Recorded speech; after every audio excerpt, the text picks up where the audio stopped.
Good morning dear students. आज के इस लेक्चर में हम 4 टर्मिनल नेटवर्क के कुछ महत्वपूर्ण पैरामीटर्स की चर्चा करेंगे। आइए देखते हैं कि ये पैरामीटर कौन से हैं। पहला है जेड प्राचल या फिर खुला परिपथ प्रतिबाधा प्राचल।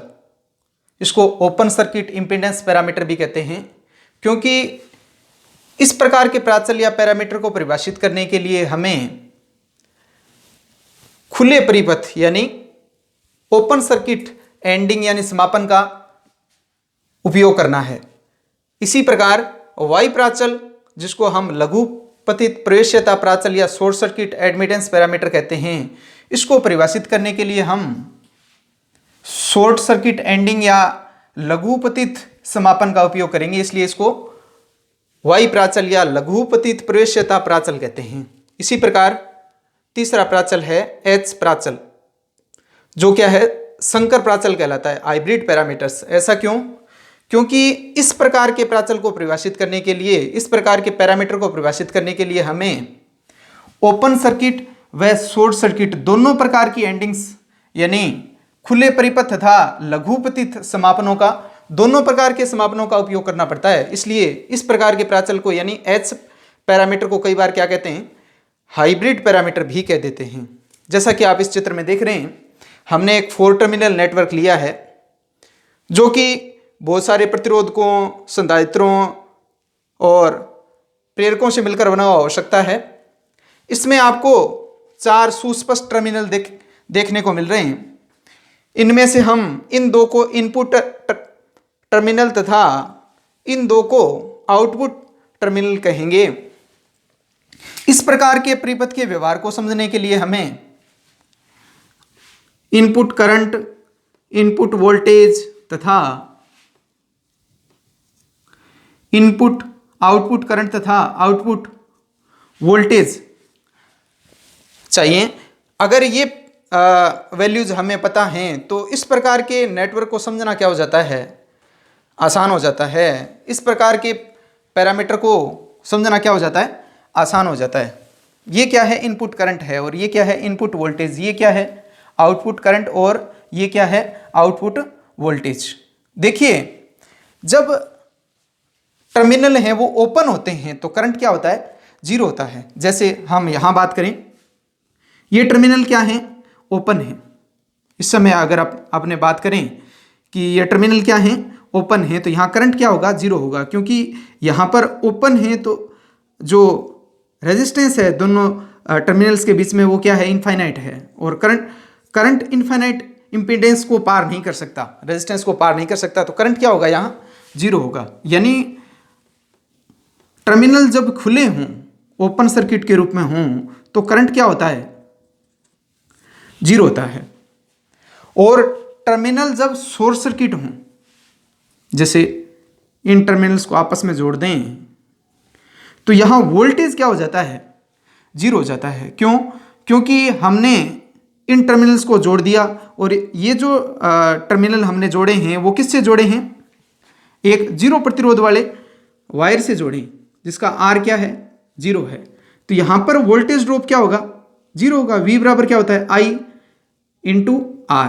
तो आर कितना है, जीरो है। इसलिए जब टर्मिनल क्या होते हैं, शॉर्ट सर्किट होते हैं, तो वोल्टेज क्या होती है, टर्मिनलों के बीच में जीरो होती है।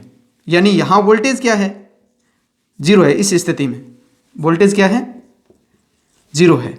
और अगर ये टर्मिनल खुले हैं तो वोल्टेज तो हो सकती है, वोल्टेज तो अगर परिपथ में विद्युत स्रोत लगे हुए हैं तो वोल्टेज तो होगी, लेकिन इस समय करंट क्या होगा, इस स्थिति में करंट क्या होगा, जीरो होगा। यानी टर्मिनल ओपन होते हैं तो करंट जीरो होता है, और टर्मिनल जब शॉर्ट सर्किट होते हैं तो वोल्टेज क्या होती है, जीरो होती है। अर्थात जब टर्मिनल ओपन सर्किट के रूप में हो तो करंट क्या होगा, जीरो होगा, तथा जब टर्मिनल क्या हो, शॉर्ट सर्किट हो, तो उस समय वोल्टेज क्या होगी, जीरो होगी। इसी प्रकार इन टर्मिनलों के लिए हम देख सकते हैं कि ये टर्मिनल जब ओपन है तो करंट कितना है, जीरो है, और जब टर्मिनलों को शॉर्ट सर्किट कर दिया जाता है तो वोल्टेज क्या हो जाएगी, जीरो हो जाएगी।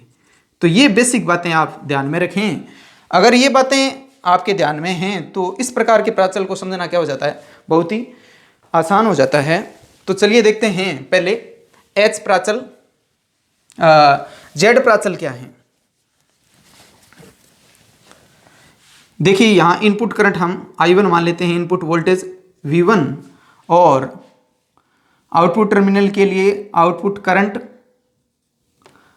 I2 तथा आउटपुट वोल्टेज कितनी मान ली, V2 मान ली। देखिए हमें ये दिया हुआ नहीं है फिलहाल कि यहाँ पर वोल्टेज सोर्स कितने वोल्ट का लगा हुआ है, यहाँ लोड कितना लगा हुआ है। ये क्या है, जैसे हम मान लेते हैं शुरुआत में कि इनपुट करंट कितना है, जो नेटवर्क है उसके लिए इनपुट करंट क्या है, I1 है और इनपुट वोल्टेज क्या है, V1। उसी प्रकार आउटपुट करंट क्या है, I2 और आउटपुट वोल्टेज क्या है, V2 है।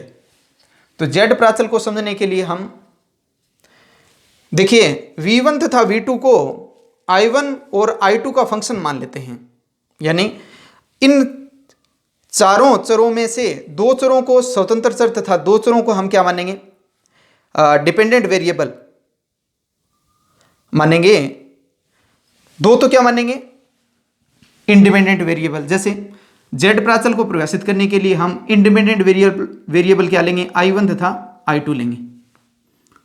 जैसे V1 को किसका फलन मान लिया, I1 और I2 का। इसी प्रकार V2 को किसका फलन माना, I1 और I2 का।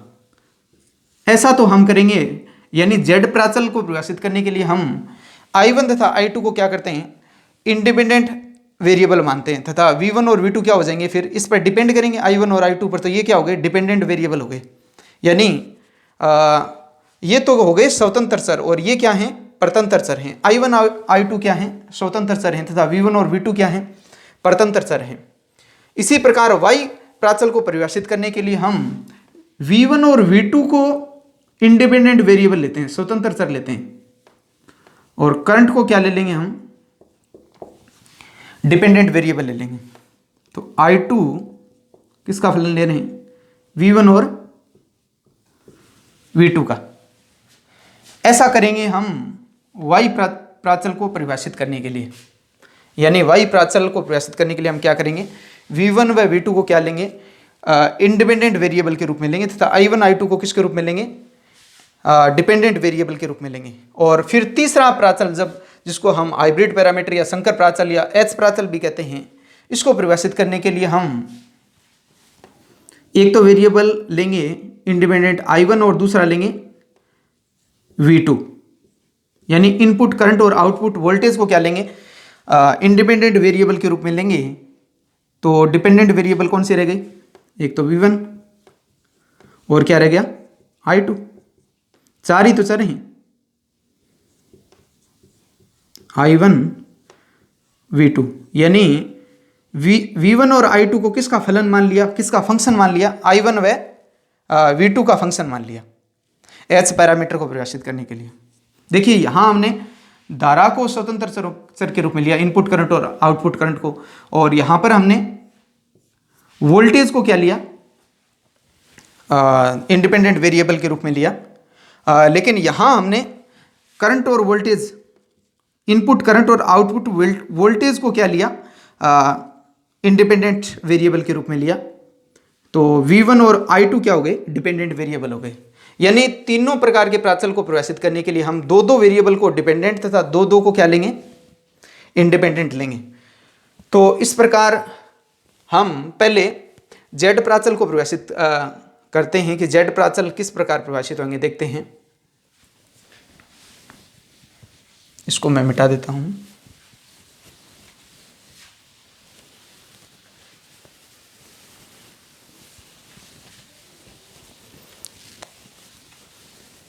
हमने क्या किया है, V1 और V2 को I1 व I2 का फंक्शन माना है।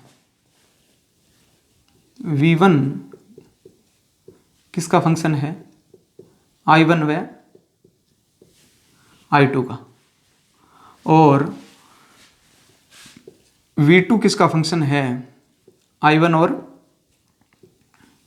I2 का।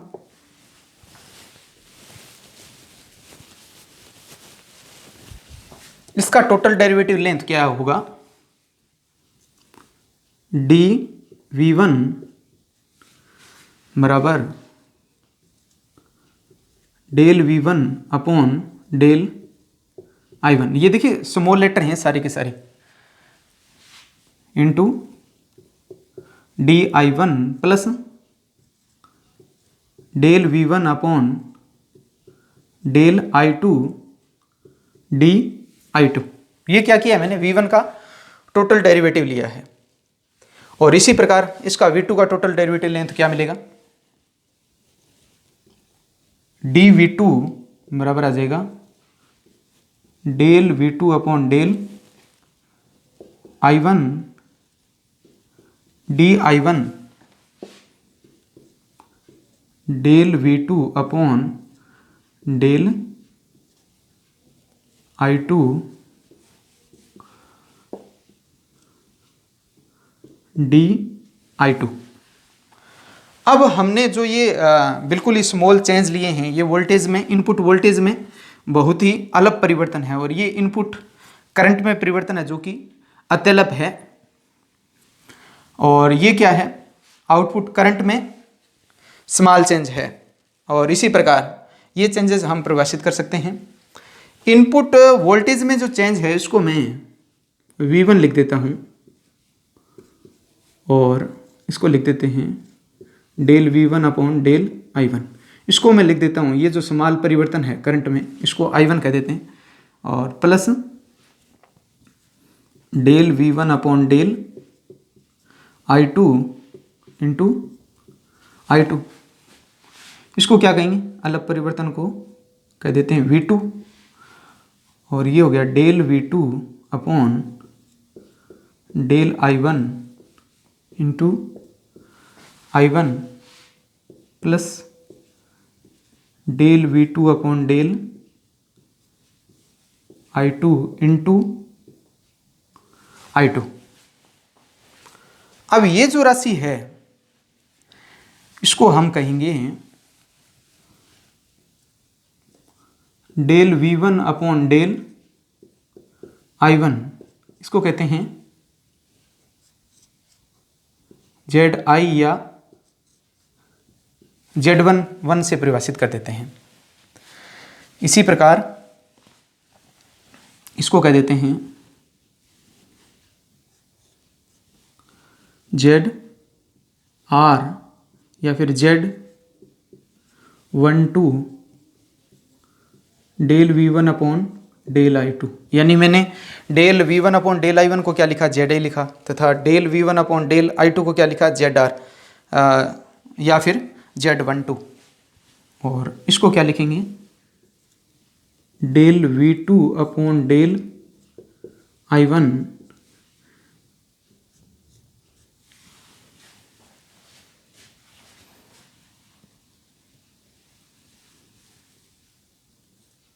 ZF या फिर Z21, और इसको कह देते हैं ZO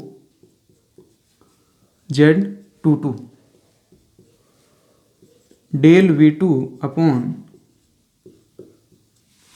डेल I2। और इस प्रकार इनको परिभाषित करें तो इन समीकरणों को कैसे लिखेंगे हम, इसको लिख देंगे V1 बराबर ZI I1 plus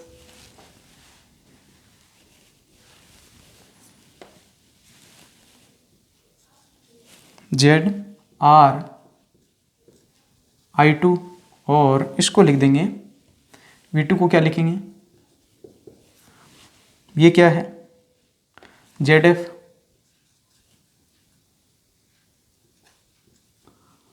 I1 plus ZO और I2।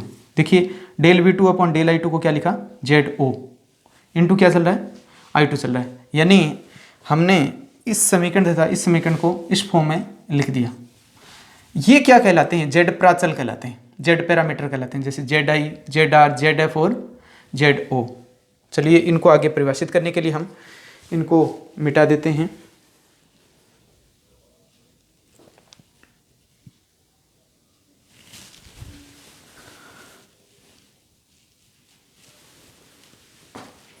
इनको Z11, Z12, Z21 और Z22 इसलिए कहा क्योंकि आगे हम इन समीकरण को मैट्रिक्स फॉर्म में लिखेंगे। तो मैट्रिक्स फॉर्म में समझना क्या हो जाता है, इस प्रकार हम Z प्राचल को Z11 या Z12 या Z21, Z22 के रूप में लिखेंगे तो आसान हो जाएगा, इसलिए हमने ऐसा किया। वैसे इनको ZI, ZR, ZF और ZO से परिभाषित किया जाता है।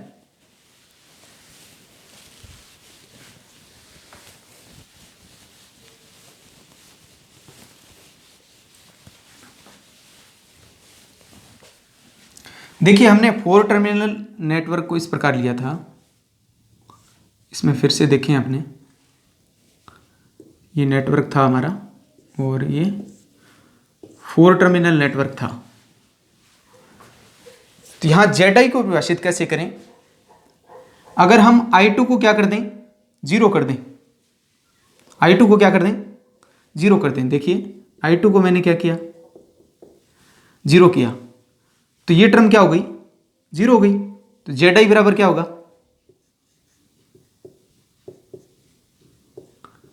V1 upon I1। और वैसे हमने इन समीकरणों से ZI को परिभाषित किया था, कैसे परिभाषित किया था, ZI क्या था, del V1 upon del I1 था। और यहां से हम परिभाषित करें कि ZI क्या है, देखिए V1 क्या है, इनपुट वोल्टेज, I1 क्या है, इनपुट करंट, V2 क्या है, आउटपुट वोल्टेज, और I2 क्या है, आउटपुट करंट है। तो I2 0 कब होगा, यानी आउटपुट करंट जब जीरो कब होगा, जब आउटपुट टर्मिनल क्या होंगे, ओपन होंगे। जब क्या हो, आउटपुट टर्मिनल क्या हो,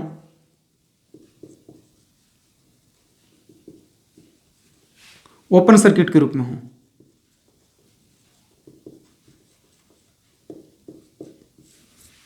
और ये क्या है, देखिए इनपुट वोल्टेज और इनपुट करंट का रेशियो है, तो इसकी डायमेंशन क्या है, इसका जो मात्रक है वो क्या है, ओम का है, और डायमेंशन क्या है, रेजिस्टेंस की है। V1 और I1 किसकी डायमेंशन है, रेजिस्टेंस की। तो या फिर इंपिडेंस की कह दें, V1 और I1 किसकी डायमेंशन है, इंपिडेंस की। तो ये इनपुट सिरे हैं, इनपुट वोल्टेज इनपुट करंट है, तो ये रेशियो क्या कहलाएगा, इनपुट इंपिडेंस कहलाएगा। क्या कहेंगे इसको, इनपुट इंपिडेंस।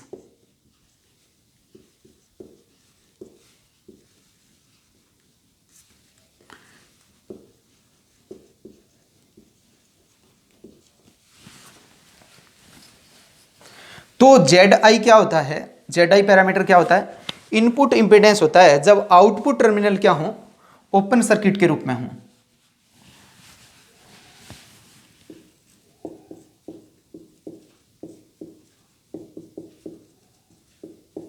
ZI को कैसे परिभाषित करते हैं, ZI क्या है, I फॉर इनपुट, इसकी डायमेंशन क्या है, इंपेडेंस की है, इसलिए हमने क्या कहा, इनपुट इंपेडेंस जब आउटपुट टर्मिनल क्या है, ओपन सर्किट के रूप में हो, तो इसे क्या कहते हैं, ZI कहते हैं, इनपुट इंपेडेंस। अब ZR को परिभाषित करते हैं, ZR क्या है, अगर I1 क्या हो जाए, 0 हो जाए, I1 क्या हो जाए, 0 हो जाए, तो ये टर्म क्या हो जाएगी, 0 हो जाएगी पूरी। तो ZR की वैल्यू क्या आएगी, ZR की वैल्यू आएगी V1 अपॉन I2।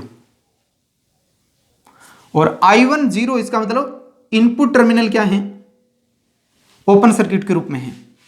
I1 0 कब होगा, यानी ये टर्मिनल क्या हो, ओपन हो, जब इनपुट टर्मिनल क्या हो,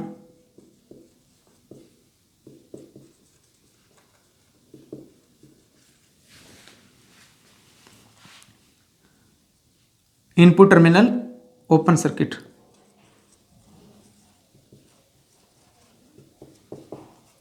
के रूप में हों, यानी खुले परिपथ के रूप में हों, तो ये जो अनुपात है वो क्या कहलाता है? इसको हमने समीकरणों से किसको जेड आर लिखा था? Del V1 upon del I2 को लिखा था। आर कहेंगे हम रिवर्स,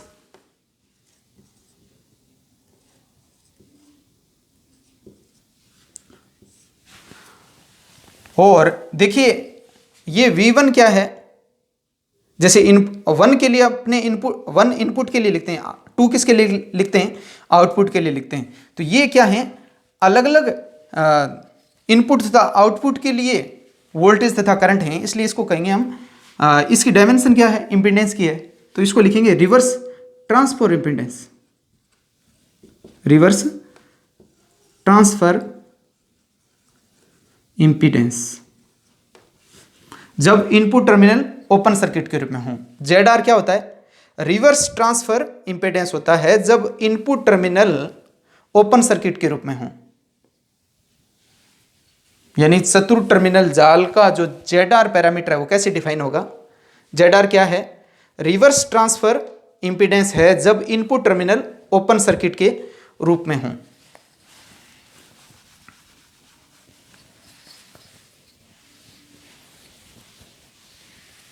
देखिए यहां अंश में 1 है और हर में क्या है? 2 है, तो इसको हम आगे फिजिक्स में जो जितनी भी भौतिक राशियां परिभाषित करेंगे, ऊपर 1 होगा, नीचे क्या होगा? 2 होगा, तो यहां हम इस रेशियो को रिवर्स के रूप में परिभाषित करेंगे, और ऊपर क्या होगा? 2 होगा, नीचे वेरिएबल क्या होगा? 1 सबस्क्रिप्ट के रूप में होगा, तो इसको हम फॉरवर्ड कहेंगे। जैसे इसको क्या लिखेंगे फिजिक्स में? V2 अपॉन I1 को, इसको लिखेंगे हम फॉरवर्ड, क्योंकि अधिकतर जो अनुपात हैं जिसे परिपथ का देखते ही पता चल जाता है वो इनपुट के रेस्पेक्ट में देखे जाते हैं, या इनपुट क्या है उसके संगत आउटपुट क्या है। यानी जैसे I2 अपॉन I1 है, तो इसका मतलब ये अनुपात इनपुट के रेस्पेक्ट में परिभाषित किया गया है, तो ये अनुपात हैं वो ज़्यादा अच्छे से समझ में आते हैं, परिपथ का व्यवहार अच्छे से समझ में आ जाता है। इसलिए इसको क्या कहते हैं? अपने ऊपर 2 हो नीचे 1 हो, तो इसको कहेंगे हम फॉरवर्ड बार बार, और नीचे जब क्या हो? 2 हो, ऊपर क्या हो? 1 हो, इसको हम क्या लिखेंगे? रिवर्स लिखेंगे। जैसे इसको क्या लिखेंगे? V1 अपॉन V2 है, ये हालांकि वोल्टेज का रेशियो है, इंपेडेंस नहीं है ये, लेकिन इसको लिखेंगे क्या? जो भी लिखेंगे वोल्टेज का रेशियो है, तो ये कौन सा है? फॉरवर्ड है या रिवर्स है? ये रिवर्स वोल्टेज रेशियो है, और ये क्या है? फॉरवर्ड करंट रेशियो है। और जैसे ये क्या है? इसकी डायमेंशन क्या है? इंपेडेंस की है, तो ये क्या है? रिवर्स ट्रांसफर, इसलिए क्योंकि 1 और 2 शब्द अपने काम में लिए, 1 काम में नहीं लिया, नया 2 काम में लिया, इसलिए शब्द क्या लगाया? ट्रांसफर काम में लगाया, रिवर्स ट्रांसफर इंपीडेंस। अब हम देखते हैं ZF क्या होता है।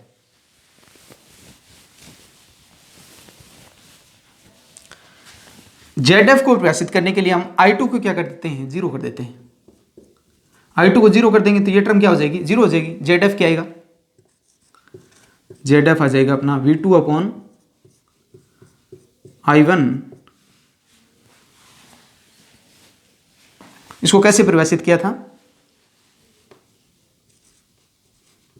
Del V2 upon del I1 के रूप में परिभाषित किया था।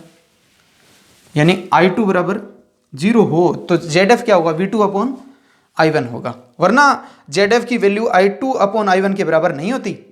ZF की वैल्यू किसके बराबर होती है? वास्तव में इसके बराबर होती है, लेकिन ये कब होता है? V2 upon V2 upon I1 के बराबर, जब I2 क्या हो? 0 हो। हालांकि यहां से ZF की वैल्यू निकालें तो कुछ और ही आएगी। ये किस परिस्थिति में है? जब I2 क्या हो? 0 हो। यानी हम ZF को V2 अपॉन I1 तभी लिख सकते हैं जब I2 क्या हो? 0 हो। जैसे यहां ZI को लिखा, ZI को हम ये तो लिख सकते हैं del V1 upon del I1, जैसा कि अपने समीकरणों से ZI को परिभाषित किया था। लेकिन इसको V1 अपॉन I1 के रूप में तभी परिभाषित कर सकते हैं जब I2 क्या हो, 0 हो। I2 0 होगा तो क्या होगा, ZI का मान क्या हो जाएगा, V1 अपॉन I1 आ जाएगा। इसी प्रकार ZR को हम V1 अपॉन I2 नहीं लिख सकते जब तक कि हम क्या नहीं कहें, I1 को 0 नहीं कहें। ZR को हम, यानी इसको ZR को V1 अपॉन I2 कब कह सकते हैं, जब I1 क्या हो, 0 हो। यानी I1 0 है तो ZR किसके बराबर होगा, V1 अपॉन I2। वैसे जनरली किसके बराबर होगा, ये 0 हो या नहीं हो, तब वैसे पूछा जाए तो ये किसके बराबर होता है, डेल V1, जैसा कि अपने समीकरणों से लिखा था, डेल V1 अपॉन I2 के बराबर होता है। तो ये हमें ध्यान रखना चाहिए कि ये ZF तभी V2 अपॉन I1 लिखा जा सकता है जब I2 क्या हो, 0 हो। वैसे इन जनरल अपने क्या लिखेंगे, ZF को ये लिखेंगे, ZI को क्या लिखेंगे, ये लिखेंगे, और ZR को क्या लिखेंगे, ये लिखेंगे। जैसे हम अब किसको परिभाषित कर रहे हैं, ZF को परिभाषित कर दिया और ZO को परिभाषित करेंगे। ZO को इन जनरल क्या कहते हैं, del V2 upon del I2, जैसा कि अपने समीकरणों से परिभाषित किया था ZO को। और ये क्या लिखा जा सकता है, इसको ऐसा लिखा जा सकता है ZO को, यानी V2 अपॉन I2 लिखा जा सकता है जब I1 क्या हो, 0 हो। ये इस परिस्थिति में है, यानी ये 0 नहीं होगा तो आप ZO को ये नहीं कह सकते। और हम मान लेते हैं कि I1 क्या है, इसको परिभाषित करने के लिए हम ऐसा करते हैं कि I1 क्या है, 0 है। I1 0 है तो ये टर्म क्या हो जाएगी, 0 हो जाएगी। तो ZO क्या हो जाएगा, V2 अपॉन I2 हो जाएगा। ये क्या है, इंपीडेंस है। और ये 2 किसके लिए वर्ड काम में लेते हैं, हमने आउटपुट के लिए काम में लेते हैं। तो ये क्या हो जाएगा, आउटपुट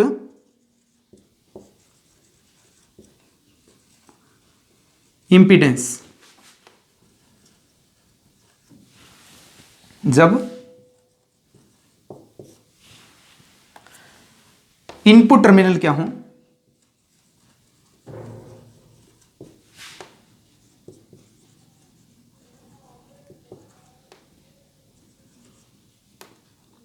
ओपन सर्किट के रूप में हो।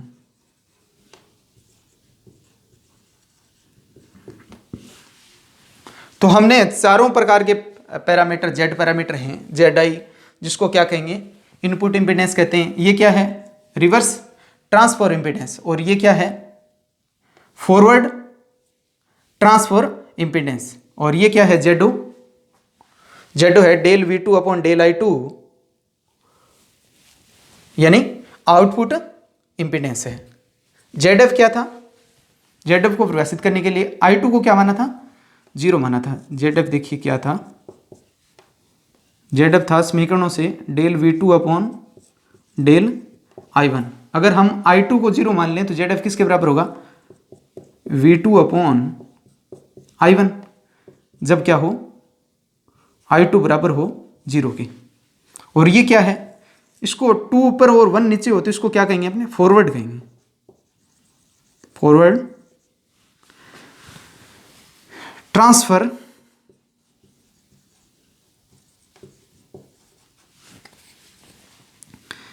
डायमेंशन किसकी है, इंपीडेंस की है। यानी ZF क्या होता है, फॉरवर्ड ट्रांसफर इंपीडेंस होता है जब I2 0 कब होगा, जब आउटपुट टर्मिनल क्या हो, ओपन सर्किट के रूप में हो। जब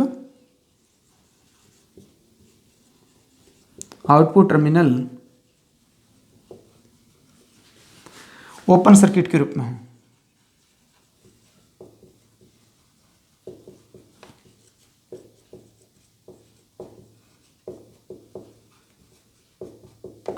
तो इसलिए हम Z पैरामीटर को क्या कहते हैं, ओपन सर्किट इंपीडेंस पैरामीटर कहते हैं, क्योंकि हमने इनको परिभाषित करने के लिए बार बार जो सर्किट है उसको ओपन सर्किट के रूप में लिया।